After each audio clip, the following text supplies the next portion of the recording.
पर भगवान के जैसा करुणा परायण तो कोई ना होगा। कारण विन रघुनाथ कृपाला। इस संसार के लोग यदि करुणा का दर्शन भी कराते हैं, करुणा का दया का प्रदर्शन भी करते हैं, उसमें कोई ना कोई कारण होगा, उसमें कोई ना कोई हेतु होगा, उसमें कोई ना कोई स्वार्थ होगा, कुछ ना कुछ परिणाम चाहिए बदले में। क्यों? बोले स्वार्थ लाग करहि सब, कोई ऐसा नहीं बिना मतलब के कुछ कर दे तुम्हारे लिए। एक माता पिता भी बालकों का पालन पोषण करते हैं, उनको शिक्षित प्रशिक्षित करते कराते हैं, उद्देश्य है बुढ़ापे में हमारे काम आएंगे, अच्छा करेंगे, हमारा नाम होगा। इस संसार में कोई ऐसा नहीं जो बिना स्वार्थ के किसी के लिए कुछ भी करना चाहता हो। केवल भगवान ऐसे हैं। बोले कारण विन रघुनाथ कृपाला।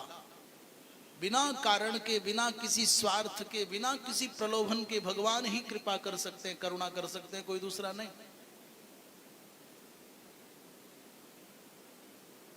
भैया कहां तक कहें, भगवान कृष्ण की करुणा का दर्शन कराते हुए श्री उद्धव जी महाराज कहते हैं, कंबा दयालुम शरणम प्रपद्ये शरणम ब्रजेम।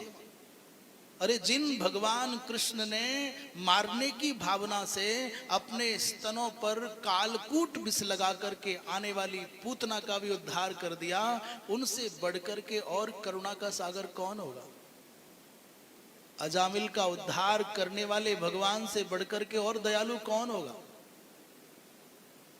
अधम से अधम, पापी से पापी जीवों को भी जो पार कर दे प्रसन्न होकर के, करुणा करके, कृपा करके, उससे बढ़कर के दयालु और कौन होगा?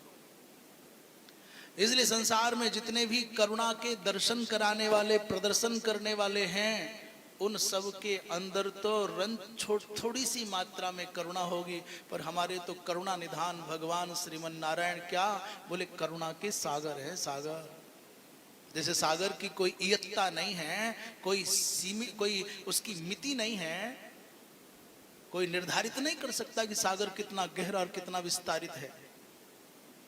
वैसे ही भगवान की करुणा, कदाचित सागर को नापना तो संभव भी हो, उसकी गहराई और उसका विस्तार, पर भगवान की करुणा के समुद्र का परिमाप कर पाना किसी के द्वारा भी संभव नहीं है। बोलिए वृंदा।